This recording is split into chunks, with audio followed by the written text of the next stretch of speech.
graphical example, so I've got two functions graphed here, and then I want to combine my two functions at specific x values. And mine are down here, but I'm going to write them over here on the other side so that you can both see the graph and what we're finding. So the first one, A, is asking you to find f plus g at 4. So remember, that's just the function f at 4 plus the function g at 4. And so 4 is the x value. And so I've got to go find, well, what is the function value at 4 for f? And what is the function value for 4 at g? And then add them together. So 4 is here. There's my x value. And so up here, my f of 4 is 9. And my g of 4 is 2. And so it's just 9 plus 2. And so the answer is 11. All right, f of g plus f plus g of 4, spit it out, is equal to 11. All right, so part B. Subtracting.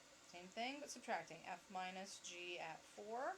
And so f of 4 minus g of 4. And so remember, f of 4 was 9. G of 4 was 2. And so this time I'm going to take 9 minus 2. And so that's going to give me out my answer is 7. So f of g of 4 is 7. Alright, the next one, so I'm going to erase these so hopefully I have them so I can look at my graph. So the next one's asking you to do the multiplication. So f times g of 1. So f times g of 1. Alright, so C. F times g of 1. And so f of 1 times g of 1 equals what? Well, f of 1,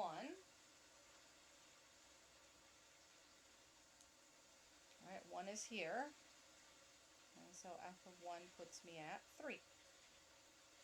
Times g of 1, well, g of 1 puts me here, g of 1 is 1, so 3 times 1, and so my answer is 3. So when I take f times g at 1, the answer is 3. Alright, so the next one, D, is asking you to find f divided by g at 0. And so remember, that's f of 0 over g of 0. So 0 is here.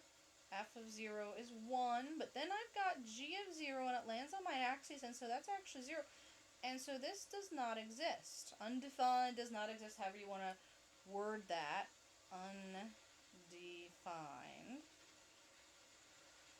So that one didn't exist because I got division by 0. That wouldn't have been in the domain if I found those two functions. Now, I didn't ask this, but I'm going to flip it over. So what if I found g divided by f at 0? Well, g divided by f at 0 would be g of 0 over f of 0, and that would be 0 divided by 1, which I can. If you take out your calculator and take 0 divided by a number, that actually does exist and gives you 0. So one way it didn't exist, and the other way it did. All right, the last one, I believe, yes, is adding again, and this is going to give me another. The reason why I picked this one is because sometimes the answer does not exist. And so the last one, E, find f plus g of negative 2. So it'd be f of negative 2 plus g of negative 2, which you can go ahead and see g doesn't exist at negative 2, so this is undefined. And so the whole thing is undefined that way. Okay, so the undefined overwhelms the fact that even f exists. So it does not exist. F plus g of negative 2, because g does not exist at negative 2, right? Negative 2 puts me here. Even though f does, but the other function does not, right? The other function stops at 0, and so if one of them is undefined, the whole thing is undefined, right? It wouldn't be in the domain if I combine the two functions. Right, if I combine the two functions, they would have only a domain from 0 to infinity. Alright, if I actually found, again, if I knew what the two functions were, I know one's a line and one looks like a square root function. If I took f plus g and added them together, the domain would be from 0 to infinity.